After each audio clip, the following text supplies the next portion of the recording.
এই ভিডিওর পর্বে আমরা কোশ্চেন নাম্বার 10 আর 11 করব। কোশ্চেন নাম্বার 10, ক্লাস 10 কোষে দেখি 1.5-এর কোশ্চেন নাম্বার 10। যে সমীকরণের বীজগুলি x² + px + 1 = 0 সমীকরণের বীজগুলির অন্যোন্যক সেই সমীকরণটি গঠন করি। দেখো, একটা সমীকরণ দেওয়া আছে, সমীকরণটা হচ্ছে x² + px + 1 = 0। এই একটা সমীকরণ দেওয়া আছে। আরেকটা সমীকরণ, দ্বিতীয় সমীকরণ আছে, এটা হচ্ছে সেকেন্ড সমীকরণ, দ্বিতীয় সমীকরণ।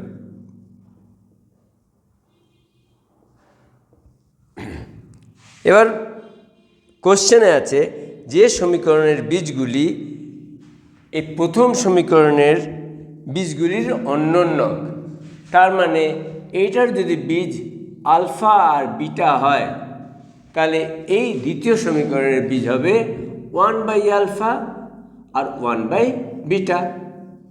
কারণ এই সমীকরণের বীজ আর এই সমীকরণের বীজ একে অপরের অন্যোন্যক।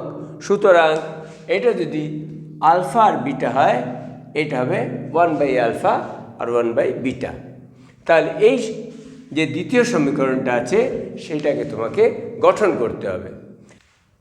তাহলে এটা জেনে রাখো, দ্বিঘাত সমীকরণ যদি গঠন করতে হয় আর তোমার এই দুটো রুট মানে দুটো বীজ, যে দুটো বীজ আলফা আর বিটা দেওয়া আছে, তাহলে দ্বিঘাত সমীকরণ গঠন করা খুব সোজা। দ্বিঘাত সমীকরণ করার জন্যে x² মাইনাস এই দুটো বীজকে যোগ করবে গুণিত x প্লাস দুটো বীজকে গুণ করবে = 0। এই সূত্রে তোমরা দ্বিঘাত সমীকরণ গঠন করতে পারো যদি তোমাদের দুটো বীজ জানা থাকে। একটা উদাহরণ দিয়ে বুঝিয়ে দিই। মনে করো একটা বীজ 5 আছে, একটা বীজ 3 আছে। তাহলে দ্বিঘাত সমীকরণটা কেমন করে হবে?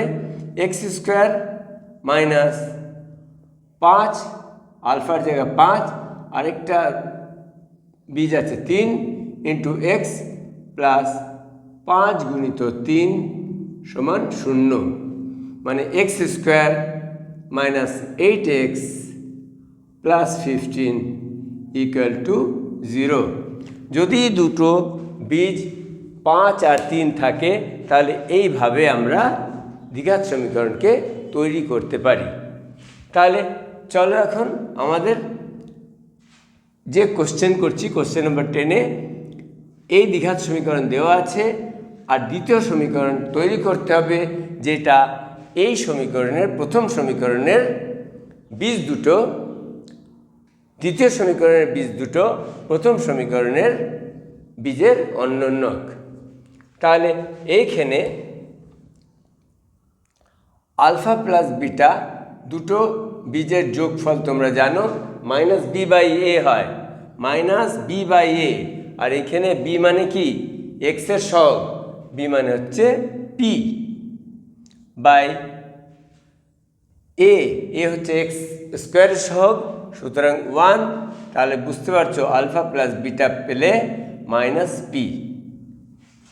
এবার গুণটাও তোমরা জানো, দুটো বীজের গুণফল c/a, 1/1 কি পেলে? 1।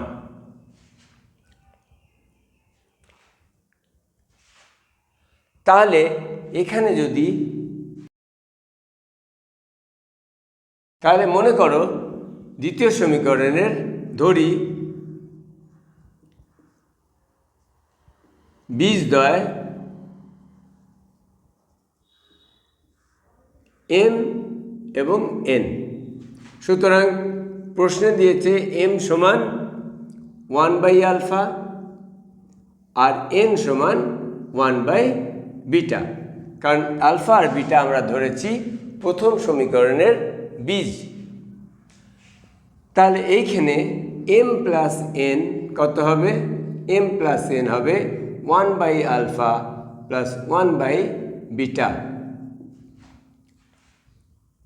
এবার আলফা আর বিটাকে যোগ করো, আলফা ইন্টু বিটা, আর এখানে আলফার সঙ্গে আলফা কাটবে, বিটা প্লাস বিটার সঙ্গে বিটা কাটবে, আলফা মানে বিটা প্লাস আলফা বলো বা আলফা প্লাস বিটা বলো। তো এম প্লাস এন এটা কি হলো? দ্বিতীয় সমীকরণের যে বীজদ্বয় আছে তার যোগফল আমরা পেলাম alpha plus beta into alpha into beta. তো আলফা প্লাস বিটা, দেখো আলফা প্লাস বিটা এখানে প্রথম সমীকরণের থেকে বের করেছি, আলফা প্লাস বিটা হচ্ছে minus P,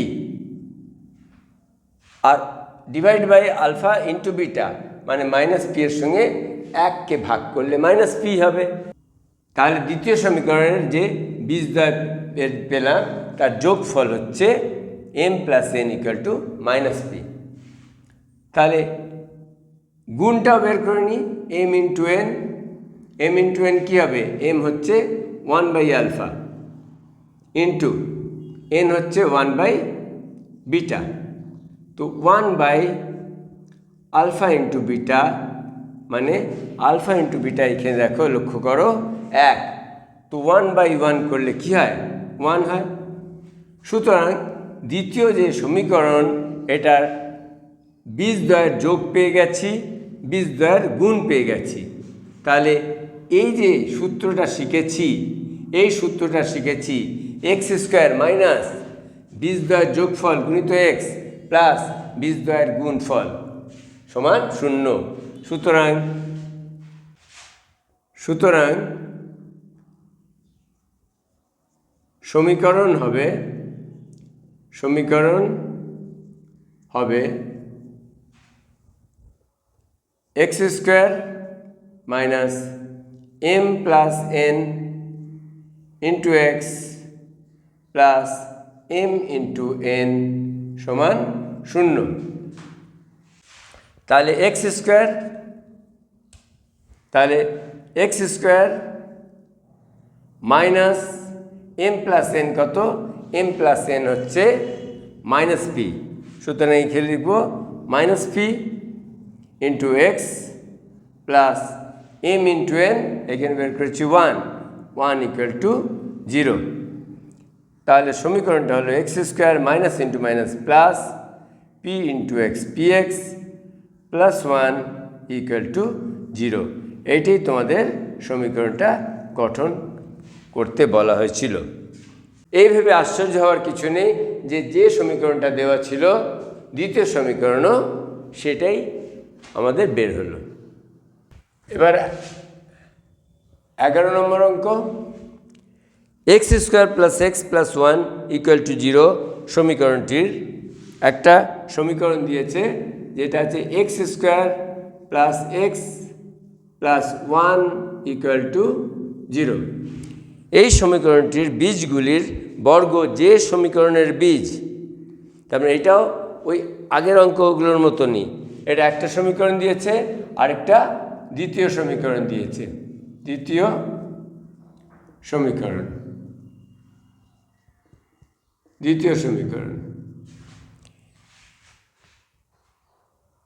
x square plus x plus 1 সমীকরণটির বীজগুলির বর্গ যে সমীকরণের বীজ সেই সমীকরণটি নির্ণয় করি। তার মানে এই সমীকরণের যদি বীজ আলফা এবং বিটা হয় তাহলে এই যে বীজগুলি আছে তার বর্গ হচ্ছে দ্বিতীয় সমীকরণের বীজ। তাহলে এর ধরি বীজদ্বয়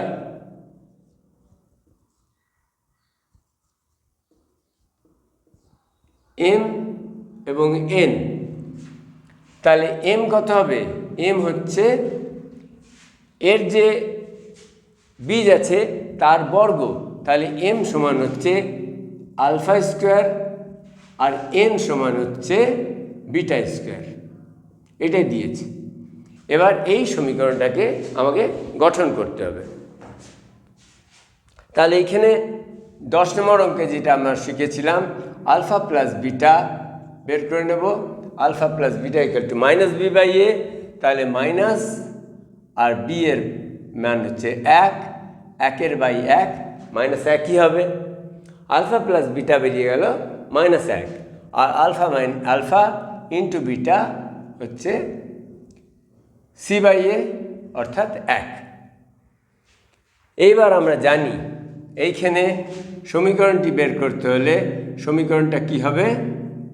সমীকরণটা হবে এক্স স্কোয়ার মাইনাস বীজদ্বয়ের যোগ M plus N into x plus বীজদ্বয়ের গুণ সমান 0।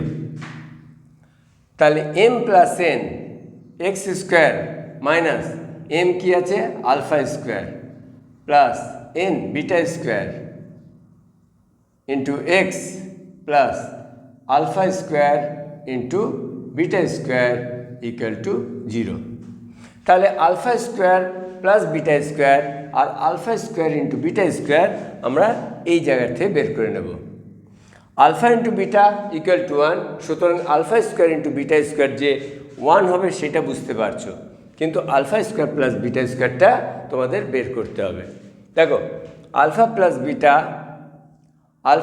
বিটা ইকুয়াল টু -1, সুতরাং এটার যদি স্কোয়ার করে দাও তাহলে এইখানে হয়ে যাবে alpha square plus beta square plus 2 alpha into beta equal to -1 এর স্কোয়ার প্লাস 1। তো তাহলে alpha square plus beta square plus 2 into alpha into beta, এখানে আলফা ইন্টু বিটা 1 বের করে রেখেছো, 2 ইন্টু 1 ইকুয়াল টু 1। তাহলে alpha square plus beta square এখান থেকে বেরিয়ে গেল 1 মাইনাস 2 ইকুয়াল টু -1। তো alpha square plus beta square -1 আর আলফা ইন্টু বিটা 1 এইখানে বসিয়ে দাও, দ্বিতীয় সমীকরণের গঠন হয়ে গেল। তাহলে এখানে x square minus alpha square plus beta square হচ্ছে -1 into x plus alpha square into beta square মানে আলফা বিটার হোল স্কোয়ার মানে 1 এর স্কোয়ার তো 1 হবে। X square minus into minus plus 1 এর সঙ্গে এক্স মাল্টিপ্লাই হলো প্লাস 1 ইকুয়াল টু 0। এইটাই হচ্ছে দ্বিতীয় সমীকরণ যেটা দেওয়া ছিল, যার বীজদ্বয় দেওয়া ছিল প্রথম সমীকরণের বীজদ্বয়ের বর্গ। এখানেও ঘটনাচক্রে দেখছো যে সমীকরণটা বেরিয়েছে সেটা কিচ্ছু অন্য না, সেটা প্রথম সমীকরণটাই বেরিয়েছে। তাহলে এইভাবে কোশ্চেন নাম্বার 10 আর কোশ্চেন নাম্বার 11 তোমরা দেখলে কিভাবে এটার সমাধান হলো।